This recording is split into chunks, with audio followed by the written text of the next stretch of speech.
अनेक विद्यार्थी आणि पालक यांना बरेच वेळेस मनामध्ये शंका असते की नवोदय प्रवेश परीक्षेसाठी किती गुण असल्यास निवड होते.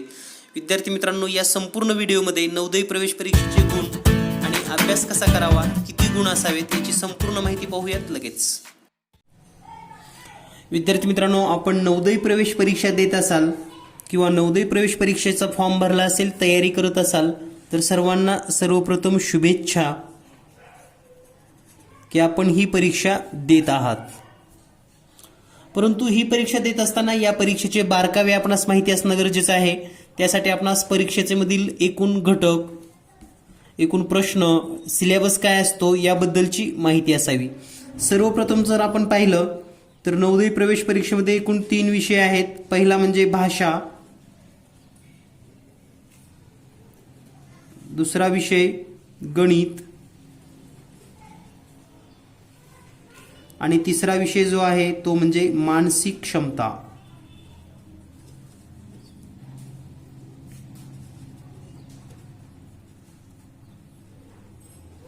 तर आपण सविस्तर या 3 विषयावर बोलण्यापूर्वी आपल्याला याचे एकूण वेटेज म्हणजे भाषेचे परीक्षेमध्ये 20 प्रश्न असतात आणि या 20 प्रश्नासाठी एकूण 25 गुण आपल्याला मिळतात. गणिताचे एकूण 20 प्रश्न असतात आणि याला सुद्धा आपल्याला परीक्षेमध्ये 25 गुण आहेत. मानसिक क्षमता यावर मात्र आपल्याला एकूण 40 प्रश्न विचारले जातात आणि हा 50 गुणासाठी भाग आहे. तर एकूण या पद्धतीने जर आपण विचार केला 80 प्रश्न 100 गुण. आता पहा, बारकाईने जर आपण थोडं निरीक्षण केलं तर या पूर्ण 80 प्रश्नासाठी आपणास एकूण 2 तास वेळ दिला जातो. 2 तास म्हणजे वेळ भरपूर असतो हे लक्षात घ्या. 80 प्रश्न सोडवण्यासाठी 120 मिनिटे. आता नेमकं महाराष्ट्रातील कोणताही विद्यार्थी जर नवोदय प्रवेश परीक्षा देत असेल किंवा नवोदय प्रवेश परीक्षेची तयारी करत असेल तर जनरली सर्वच मुलांना भाषा आणि मानसिक क्षमता यामध्ये चांगले गुण मिळतात. चांगले गुण म्हणजे तरी किती? तर हा व्हिडिओ जर आपण शेवटपर्यंत पाहिला तर नवोदयला जॉईन होण्यासाठी किंवा नवोदय प्रवेश परीक्षा पात्र होण्यासाठी किती गुण पडणं गरजेचं आहे, अभ्यास कसा करावा लागणार आहे, कोणत्या विषयामध्ये किती गुण पडलेच पाहिजेत, या सर्व बाबींची चर्चा तुम्हाला ऐकायला भेटणार आहे. व्हिडिओ स्किप करू नका आणि या चॅनलवर नवोदयचे स्कॉलरशिपचे भरपूर असे व्हिडिओ तुम्हाला पाहायला मिळणार आहेत, त्यामुळे सबस्क्राईब करायला सुद्धा विसरू नका. तर आता आपण समजून घेऊयात भाषा या घटकाचा जर विचार केला तर एकूण 20 प्रश्न आहेत. 20 प्रश्न म्हणजेच 4 उतारे. म्हणजे 4 उतारे सोडवलं की भाषा हा भाग संपतो आणि या भाषेमध्ये विद्यार्थ्यांना पैकीच्या पैकी म्हणजे 20 पैकी 20 प्रश्न 25 पैकी 25 गुण घेता येतात. त्यानंतर आपण मानसिक क्षमतेचा विचार करणार आहोत. मानसिक क्षमतेमध्ये 40 प्रश्न आहेत. आजही तुमच्या मुलांनी जर समजा मानसिक क्षमतेचे 40 प्रश्न सोडवले तर त्या विद्यार्थ्याला 36 ते 37 प्रश्न अगदी ॲक्युरेट सोडवता येतात. मग आपल्या मुलाची तयारी करायची आहे ती 3 ते 4 म्हणजे 40 पैकी 40 घेण्यासाठीच, हे लक्षात ठेवा. राहिला प्रश्न गणिताचा, तर गणितामध्ये एकूण 20 प्रश्न आणि 25 गुण आहेत. तर या ठिकाणी आपल्याला कॉन्सन्ट्रेट करणं गरजेचं आहे. म्हणजे नवोदय प्रवेश परीक्षेसाठी किती गुण आवश्यक आहेत जर असं विचारलं तर मी नेहमी विद्यार्थ्यांना सांगत असतो किंवा शिक्षकांशी जेव्हा माझी चर्चा होते, 1 किंवा 2 प्रश्न चुकला तरच तुम्ही नवोदयला लागू शकतात, हे मी नेहमी सांगत असतो. त्यामुळं आपलं टार्गेट कसं असलं पाहिजे, आपण तयारी कशी करावी याबद्दलची या ठिकाणी सविस्तर माहिती आपण घेणार आहोत. तर पहा, नवोदय जर तुम्हाला पात्र व्हायचं असेल तर तुम्हाला भाषेला पैकीच्या पैकी म्हणजे 20 प्रश्न बरोबर आलेच पाहिजेत. त्याचबरोबर मानसिक क्षमता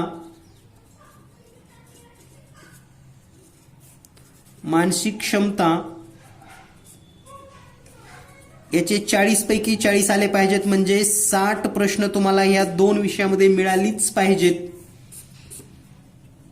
हे टार्गेट तुमचं असलं पाहिजे आणि हे तुम्ही सहज मिळवू शकता किंवा सहज करू शकतात. आता यानंतर राहिला प्रश्न गणिताचा, त्यालाच आपण अंकगणित असं सुद्धा म्हणतो. अंकगणिताचा जर विचार केला तर अंकगणिताचा विचार करत असताना 20 पैकी भीती बाळगायचं अजिबात कारण नाही. 20 पैकी 10 प्रश्न सर्वांनाच सुटतात. त्यानंतरचे 5 प्रश्न हे मध्यम मुलं, म्हणजे जे मध्यम मुलं आहेत त्यांना सुटतात, म्हणजे प्रश्न सुद्धा तसे मध्यम असतात. तर आता कस काय आहे पहा. इकडं तुम्ही 60 गुण घेऊ शकतात, इथले 15 प्रश्न सहज सोडवू शकतात. अशा पद्धतीने 75 प्रश्न बरोबर तुमचे येतात. पण नवोदयचं जे मेरिट आहे ते ठरतं या गणिताचे जे काही अवघड प्रश्न आहेत, अवघड 5 प्रश्न. मग हे नेमकं अवघड 5 प्रश्न कोणते असणार आहेत किंवा अवघड 5 प्रश्न कोणत्या घटकावरची येतात ते पण आपण याच व्हिडिओमध्ये पाहणार आहोत. तर गणिताला जर तुम्ही पैकीच्या पैकी मार्क घेऊ शकलात तर नवोदयचा तुमचा प्रवेश 100% निश्चित आहे, हे लक्षात घ्या.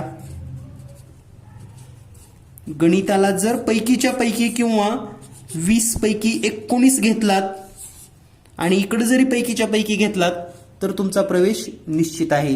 कारण आपणास माहिती आहे ग्रामीण भागातील विद्यार्थी, शहरी भागातील विद्यार्थी, त्यांचं जागेचं डिवायडेशन, प्रत्येक जिल्ह्याला फक्त 80 कॅन्डिडेट निवडले जातात. तर ते सुद्धा आपण या ठिकाणी चर्चा करणार आहोत. तर पाहूया आपण गणितामध्ये असे कोणती घटक आहेत, गणितातील घटक, जे घटक नवोदयी निवड होण्यासाठी अतिशय महत्त्वाचे आहेत. त्यामध्ये पहिला आणि महत्त्वाचा घटक तो म्हणजे शेकडेवारी.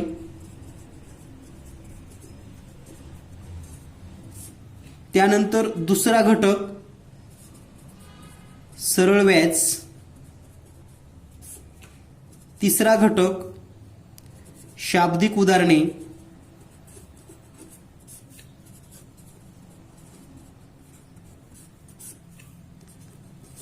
चौथा घटक काम, काळ, वेग यावरील प्रश्न. आणि 5वा घटक म्हणजेच भौमितिक किंवा भौमितिकमध्ये क्षेत्रफळ, घनफळ आणि या संबंधीचे जे काही शाब्दिक उदाहरणे आहेत ते. आणि हेच 5 चॅप्टर आहेत जे तुमच्या मुलाचे नवोदयी प्रवेश निश्चित करू शकतात. आता बरेच जणांना वाटतं शेकडेवारी तर खूप सोपा आहे. शेकडेवारी सोपा आहे, परंतु त्याचा जर उपयोजनात्मक प्रश्न विचारला, उपयोजनात्मक प्रश्न, तर मात्र विद्यार्थी गडबडतो. सरळ व्याजमध्ये सुद्धा जर फिरवून विचारलं गेलं, फिरवून म्हणजे कसं, सरळ सूत्रानुसार जर विचारलं तर सोडवता येतं, परंतु जर उलट पद्धतीने एखादा प्रश्न आला तर या ठिकाणी सुद्धा विद्यार्थी गडबडतो. आता शाब्दिक उदाहरणं.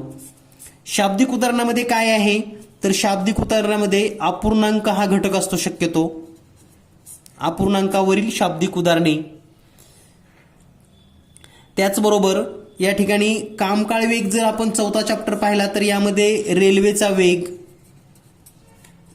गाडीचा वेग, बसचा वेग या संबंधीचे काही उदाहरणं आहेत. मागील 2 वर्षापासून यावरचे काही अवघड प्रश्न सुद्धा परीक्षेमध्ये आलेले तुम्ही पाहिला असाल. 19-20 मध्ये तसे प्रश्न तुम्हाला पाहायला मिळतील. आणि भौमितिक आकृत्यामध्ये विद्यार्थ्यांना क्षेत्रफळ काढण्याची, त्याचबरोबर जे कन्वर्जन आहे, लांबी रुंदी दिली असता परिमिती काढणे, फेरे काढणे असतील, वेग काढणे असेल, हे सर्व सगळ्यात महत्त्वाचं म्हणजे नवोदयीमध्ये किमान दरवर्षी 5 प्रश्न वेगळ्या पद्धतीचे येतात. 5 प्रश्न हे न्यूली असतात, न्यू. आणि त्यासाठी आपल्याला प्रिपरेशन किंवा तयारी करणं गरजेचं आहे. तर यासाठी जास्तीत जास्त सराव होणं गरजेचं आहे. तुम्ही एखादा सराव संच वापरत असाल तर किमान नवोदयीच्या विद्यार्थ्यांनी, म्हणजे जे विद्यार्थी नवोदयी परीक्षा देत आहेत, वेगवेगळ्या प्रकाशनाच्या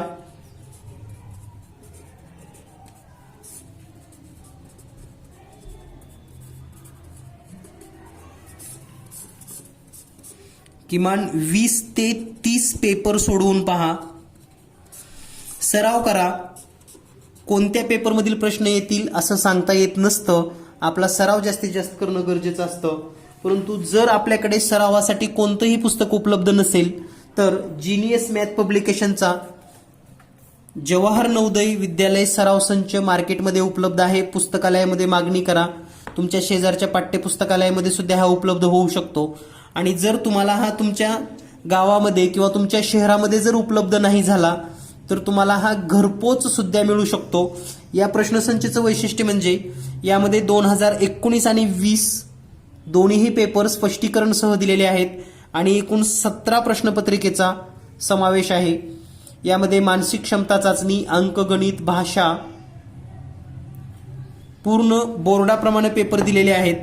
आणि विशेष म्हणजे संपूर्ण तयारी आणि सराव या पद्धतीनं जे काही प्रश्नांचं स्वरूप आहे किंवा जर तुम्ही पाहिलात यामधील गणित वगैरे जर पाहिलात तर 2019 आणि 20 या पेपरला समांतर अशी गणितं दिलेली आहेत. त्यामुळे हा प्रश्नसंच जर आपण दुकानात मागितला तर जीनियस मॅथ, चॅनलचं नाव पण आपल्या जीनियस मॅथच आहे, जीनियस मॅथचा प्रश्नसंच पाहिजे असं मागणी करा. जर दुकानात उपलब्ध नसेल तर दुकानदाराला मागणी करायला सांगा. तुम्हाला जर वैयक्तिक एक हवा असेल घरपोच तर तुम्हाला घरपोच सुद्धा मिळतील. त्याचबरोबर शाळेसाठी जास्तीत जास्त विद्यार्थ्याची मागणी केली तर डिस्काउंट सुद्धा प्रश्नसंच उपलब्ध होईल. याचबरोबर जर आपण स्कॉलरशिपची तयारी करत असाल तर 5वी स्कॉलरशिपसाठी मराठी आणि इंग्लिश दोन्ही माध्यमातून, मराठी आणि इंग्लिश हे इंग्लिश माध्यमातून आहे आणि हा मराठी माध्यमातून, हे दोन्हीही प्रश्नसंच तुम्हाला उपलब्ध होतील. त्याचबरोबर 8वी स्कॉलरशिपची तयारी करत असाल तर या ठिकाणी इंग्रजी आणि मराठी दोन्ही माध्यमातूनचे प्रश्नसंच उपलब्ध आहेत. आजच आपण मागणी करा. वेळ कमी आहे, जास्तीत जास्त सराव करणं गरजेचं आहे. नक्कीच तुम्हाला यश मिळू शकतं. आणि ज्या पद्धतीनं तुम्हाला नवोदयचे मी काही चॅप्टर सांगितलेले आहेत त्या चॅप्टरचा जास्तीत जास्त सराव करा. आणि पुन्हा एकदा सांगतो, नवोदयला 1, 2, 3 मार्क चुकीला माफी आहे. 3 पेक्षा जास्त प्रश्न चुकले तर आपला नंबर लागेल किंवा नाही यामध्ये निश्चितता सांगता येत नाही. परंतु जर तुम्हाला 100% निवड होण्याची अपेक्षा असेल आणि व्हावी वाटत असेल तर 1 किंवा 2 यापेक्षा जास्त प्रश्न चुकू देऊ नका. सर्वांना परीक्षेसाठी खूप खूप शुभेच्छा. All the best, all the best and all the best.